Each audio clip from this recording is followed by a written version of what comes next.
everyone!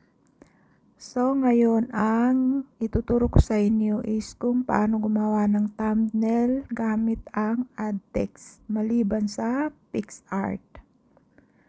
So kung wala pa kayong add text, mag-download kayo sa Play Store. So ako meron na.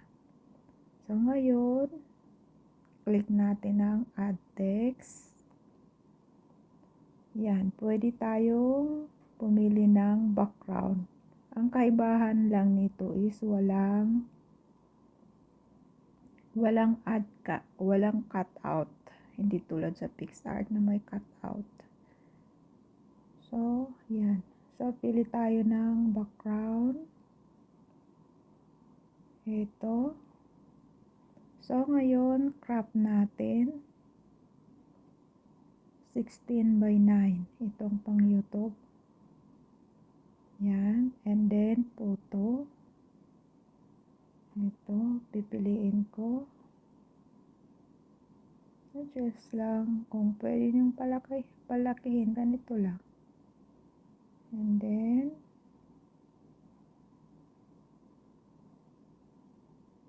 yan.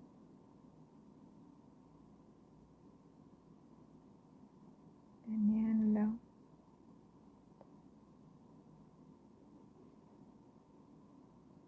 Medyo tabingi siya.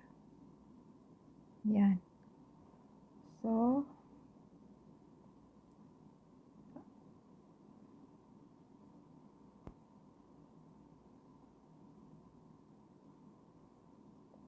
text muna tayo. Ito ma-adjust din ito. Mapuputol din itong picture ko.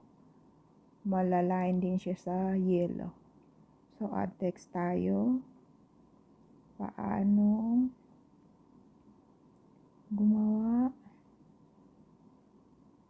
ng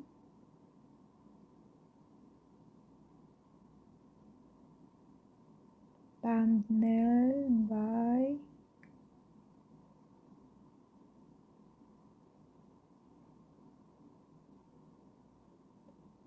by add text. By add text app.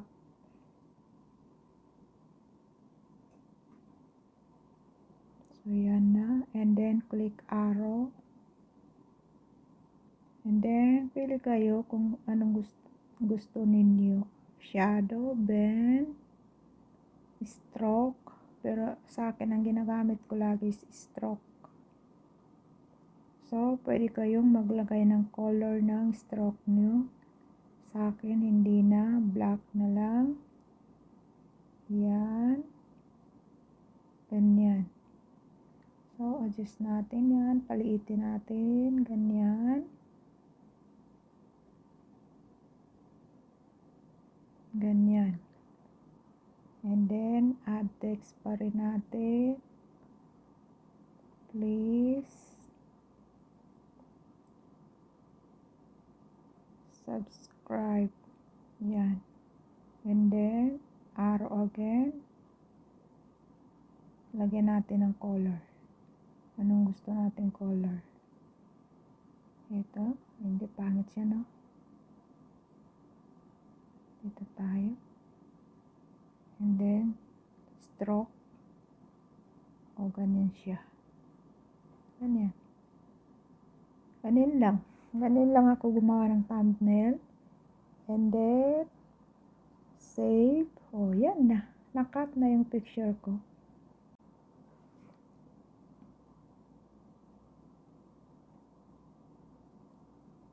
So, na-save na siya. Punta tayo sa gallery. O, ito na. Ito na. Yung ginawa kong thumbnail. Ganyan lang ako gumawa ng thumbnail. Simple lang. So, ngayon, kung nagustuhan nyo ang turo kong ito, please like and share. And don't forget to subscribe my YouTube channel, Honey Badal KSA, and click the notification bell para updated kayo sa susunod ko pang mga tutorial. Wala muna tayo life.